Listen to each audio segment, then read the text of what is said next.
Big-time free agent drivers, open sprint car seats, and domino effects inbound. We'll talk through a bunch of sprint car silly season scenarios today, including who's looking, what I'm hearing, and what makes the most sense. Plus, Donny Schatz's West Coast ride, high limit in Oregon, and more. Let's go.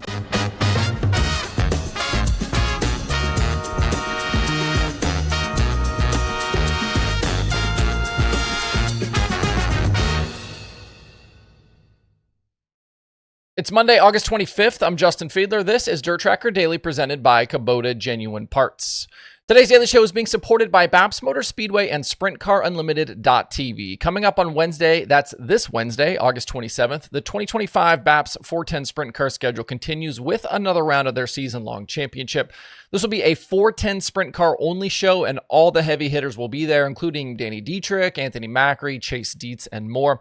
They've got free camping, free parking, and kids 12 and under are free. The infield spectator area will also be open. And if you can't get to the track, you can watch it all live on SprintCarUnlimited.tv. Sprint cars will be on track for hot laps at 7 p.m. Eastern Time. Just a handful of 410 races remain on the schedule in 2025 at BAPS, and a track championship is on the line.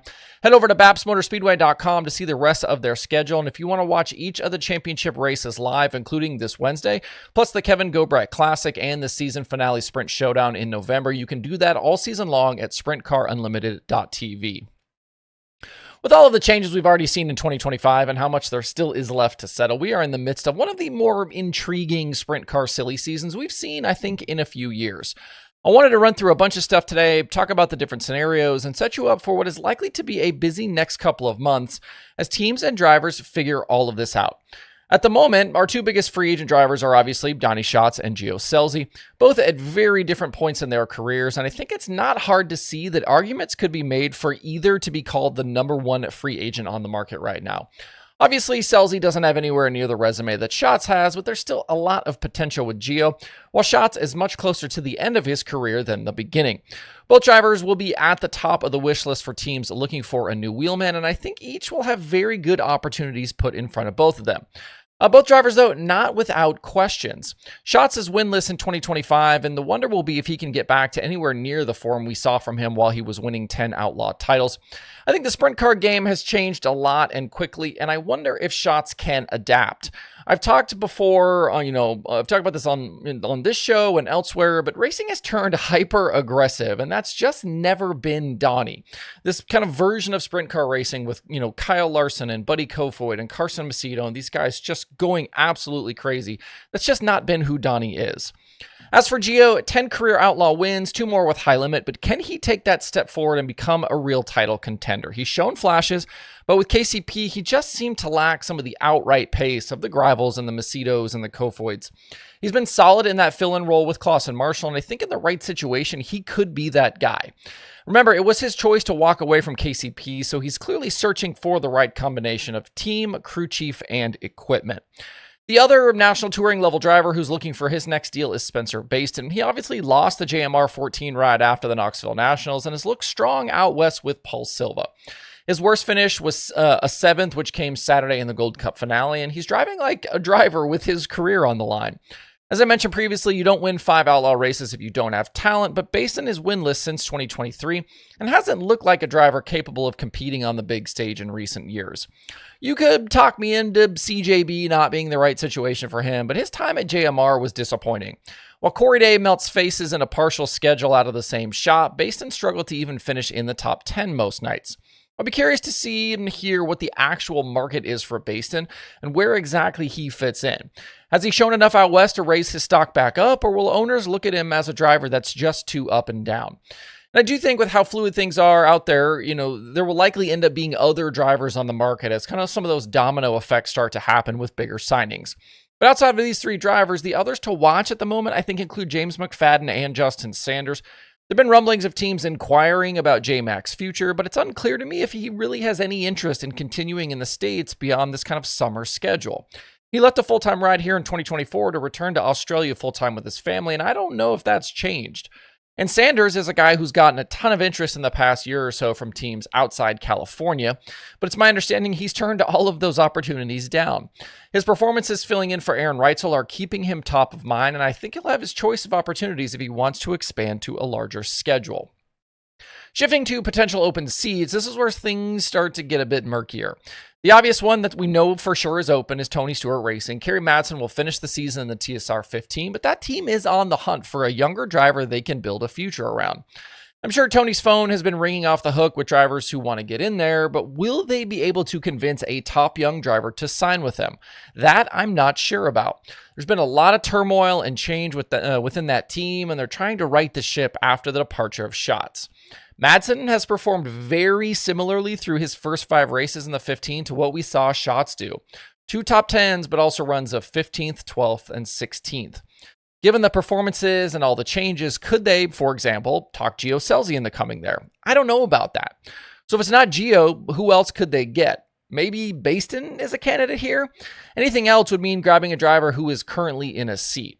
And then TSR signing a new driver would mean Kerry Madsen would then need a ride again, although it's likely he could continue his deal with Vermeer in that second 55. From there, other rides I think with questions include Jason Meyer's team, Casey Kane Racing, and then what KCP decides to do for 2026. Myers obviously shut down their second team with Bayston out, and there are rumblings he could secure that high-limit franchise this year and then try and sell it. A scenario that's been floated here is Myers gets the franchise, then sells it to Clausen Marshall, who then starts a second team for Gio Scelzi. Don't know if that's true, but it is something that's being discussed. This would obviously be in addition to Tyler Courtney, who's hoping to return in early 2026 after that back injury suffered at Eldora. That would return Myers to a pick-and-choose type schedule, likely with just day in between NASCAR commitments. If they don't go that direction, though, maybe someone could convince Myers to bring that touring car back out and use that franchise. As they say, money talks. I added Casey Kane Racing here because they parked the 9 car to focus on the 49 for the rest of 2025. So would Casey listen to offers to field that second car for maybe a different driver? If someone can bring some extra funding, I think that's definitely something to at least think about. And KCP brought in Emerson Axsom to finish the 2025 season after Gio Scelzi departed, but did not commit to him long-term, at least publicly. So we know Gio Scelzi won't go back here, but what exactly Axsom needs to do to secure that ride is unclear. He's made 11 410 starts in the 18 with top 5s on his Knoxville Nationals prelim night and back on Friday at River Cities. He hasn't really torn anything up, which is good, but he's also got 7 finishes outside the top 10. Could this team go after Schatz or look elsewhere if they choose not to keep Axsom? At this point in the season and the conversation, these are the most kind of solid drivers and teams who, are or could be on the market. Anything else is just even more speculative. I do think outside the top couple of team and driver combos, though, I wouldn't be shocked to see changes almost anywhere else. There are a lot of moving parts right now, lots of ongoing conversations, rumors flying around everywhere. Remember, there are some crew chiefs who could also be in play, thinking about a guy like Eric Prutzman, and there could be more itchy car owners and drivers. So buckle up. It could be busy here for the next several weeks and months. Along the same vein, we know Donny Schatz is trying to piece together rides to finish this Outlaw season. He's now got things worked out through the September 20th Outlaw race at Tulare. He's going this weekend to Huset's in the Luncher car, and then he'll run the entire West Coast trip in the Works Limited car with Paul Silva. This is obviously the car we've been watching Spencer Bayston drive, and Bayston will run it tonight at Douglas County and this weekend at Skagit. Schatz will then take it over for 6 races starting September 5th at Vado. This car used to be the 57W, while Silva's cars are the 57, but with Bayston getting in it, the car has been listed as just the W for the last few weeks. Schatz told the World of Outlaws in a release that Sam Elliker set the deal up. Elliker with JVI Group, who sponsors Silva and Kyle Larson. JVI Group is a construction company in Pennsylvania, if you're not aware. So Schatz will work with Silva to race Vado, Kern, Paris, and Tulare. After that, the Outlaws head to Ohio for 2 races, then to the Northeast for the National Open, New Egypt, and Lincoln. Schatz's next job will be finding rides for those races and beyond to World Finals. As we talked about last week, Schatz in line for more than $50,000 in year-end driver payouts if he can maintain his status all the way to the end.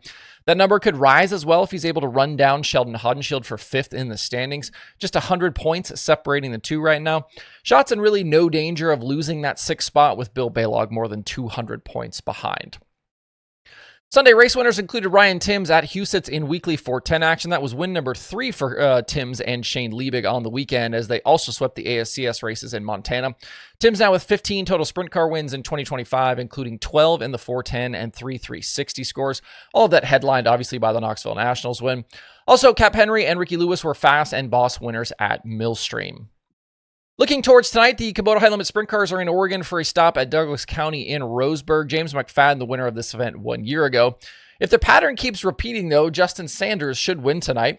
If you go back to Tulare on August 15th, it was Corey Day, then Sanders won Placerville, then Day won his Gold Cup prelim, then Sanders the second Gold Cup prelim, and then Day the finale. So tonight, I think it's Sanders' turn again. High Limit has 19 races left in the season, and the owner standings, they are tight, with Brad Sweet and the KKR 49 leading, but 3 other teams are in hot pursuit. The RSR 87 is 15 points back, the CMR 7BC is 33 behind, and Rico Abreu's 24 is 71 back. This should be tight all the way to the finale at Texas. This race last year drew 32 cars, with some California cars coming north and some Oregon and Washington cars joining the field. With Skagit paying $126,000 to win this weekend, hopefully some of the California guys will stop at this one again on the way up north. That's the Daily Show for today. If you've gotten all the way to this point in the episode and you don't already subscribe to the show, maybe consider hitting that button. You can subscribe for free on YouTube and the podcast places, and like and follow on Facebook. New shows are posted 5 days a week to those platforms, plus DIRTRACKR.com. Hope you guys have a great Monday out there. We'll see you right back here tomorrow.